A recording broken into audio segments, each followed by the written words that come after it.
सो यार Alberto L patron या फिर एल्बर्टो डेल रियो नाम तो सुना ही होगा। देखो कुछ साल पहले डब्ल्यूडब्ल्यूई ने इन्हें अपनी कंपनी से निकाल दिया था, नॉट बिकॉज ये एक बुरे रेसलर थे, बल्कि अपने टाइम में तो ये ब्राइटेस्ट स्टार रहे हैं। लेकिन चीजें उनके लिए ना खराब तब हो गई जब वो एक सेक्सुअल एक्टिविटी केस में फंस गए और एक किडनैपिंग के केस में भी फंस गए। हालांकि बाद में उनके सारे चार्जेस पूरी तरीके से डिसमिस कर दिए गए, बट उनका नाम तो चीजों में आ ही गया था, खराब हो ही गया था। एंड यही रीजन भी बन गया कि अब क्यों डब्ल्यूडब्ल्यूई उनके साथ काम नहीं करना चाहती, उन्हें रिसाइन नहीं करना चाहती। तो देखो हाल ही में एल्बर्टो डेल रियो फिर से रूमर में आ गए कि वो डब्ल्यूडब्ल्यूई में आ सकते हैं। तो अभी के हाल की बात कर ली जाए ना, तो एल्बर्टो डब्ल्यूडब्ल्यूई में आना चाहते हैं। उन्होंने एक पॉजिटिव साइन दिया है, बल्कि एक टाइम पर तो उन्होंने ये भी कहा था कि वो अपनी फाइनल रेसलिंग डेज डब्ल्यूडब्ल्यूई में ही देखना चाहते हैं। अब सारे ही फैंस ऐसा सोचने लगे कि ये ऐसा कह रहे हैं तो हो सकता है कोई रिटर्न हो जाए रॉयल रंबल में, बट यार ऐसा कुछ भी नहीं होने वाला। एक तो WWE is done with him, ऊपर से एल्बर्टो डेल रियो को रखने में वो जरा भी इंटरेस्टेड नहीं है। डब्ल्यूडब्ल्यूई चाहती भी नहीं है कि एल्बर्टो डेल रियो उनके साथ काम करे, और जिस हिसाब के उनके ऊपर चार्जेस लगे हैं ना, इट इज इम्पॉसिबल कि उनका रिटर्न हो जाए। सो रूमर्स में मत फंस जाना। एंड आप देख रहे हैं रेसलमैनिक्स एंड सब्सक्राइब करना तो बनता है। वेल अपनी पिछली वीडियो में मैंने आपको बताया था कि solo Sikoa and Jimmy Uso तो टैग टीम टाइटल्स की तरफ जा रहे हैं। उनको ऑर्डर्स जो मिले रोमन रेंज से, तो जॉन सीना का रास्ता अब यहाँ से खत्म हो चुका है, एंड हो चुका है। तो शायद वो एंडिंग मूवमेंट अभी तो बिल्कुल भी नहीं है, क्योंकि रूमर्स के मुताबिक जॉन सीना का अपोनेंट अब सामने आ गया है कि वो क्राउन जूल्स में किसी एक नए सुपरस्टार से लड़ते हुए नजर आ सकते हैं। तो आई थिंक आपने उस स्टार का नाम तो गैस कर ही लिया होगा, और अगर नहीं कर लिया होगा तो चलो एक हिंट, वो डब्ल्यूडब्ल्यूई मेन रोस्टर में नहीं है, लेकिन एनएक्सटी में जरूर है, क्योंकि वो नाम है ब्रॉन ब्रेकर का। हमने देखा भी था कि लास्ट वीक कैसे ब्रॉन ब्रेकर और जॉन सीना ऑलमोस्ट एक ब्रॉल करने वाले थे, लेकिन वो रुक गए। तो हो सकता है डब्ल्यूडब्ल्यूई इस मैच को एक फाइनल कॉल दे दे। वैसे अगर ये मैच होता है ना,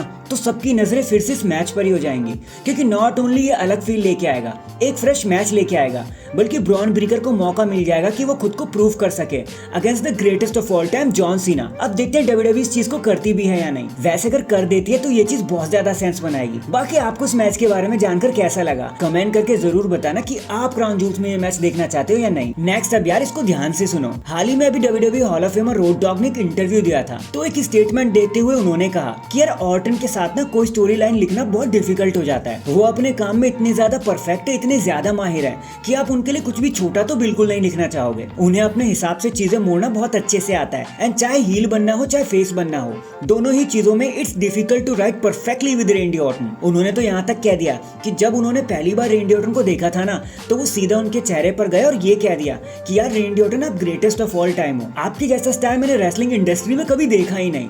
रेंडी ऑर्टन 43 इयर्स के हो चुके हैं, एंड वो अभी भी ऐसे मूव करते हैं जैसे अभी कल की बात हो और वो अपनी जवानी में हो।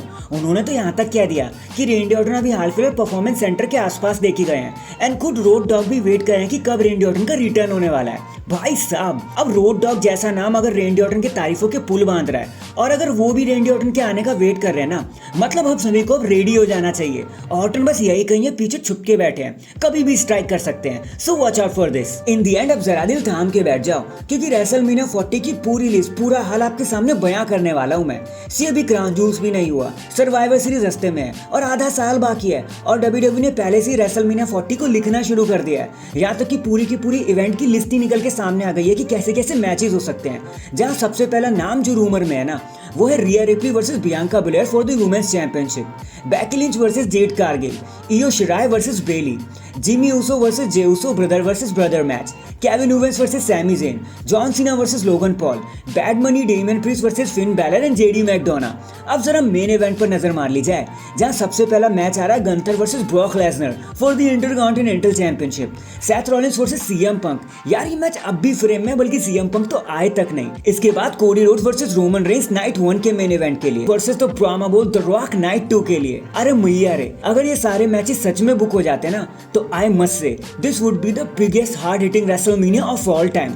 सपने में यार हम ऐसा कुछ सोच सकते हैं। वैसे ये प्लान अभी सिर्फ रूमर्स हैं, तो मजे लेने के लिए सुन लो, लेकिन एक गारंटी तो मैं आपको पक्का दे रहा हूँ कि सारे तो नहीं, लेकिन 40% रेसलमेनिया के मैचेस इन्हीं में से निकल के आएंगे। ये तो आप मुझसे लिख के ले लो यार। अगर ये चीजें हो जाती है ना, तो मजा ही आ जाएगा रेसलमेनिया को तो देखने में। सो दैट इज इट, आज के लिए तो बस इतना ही। लाइक शेयर एंड कमेंट करे बिना प्लीज कहीं मत जाना, क्योंकि आप वीडियो देख लेते हो और कमेंट और लाइक वगैरह नहीं करते।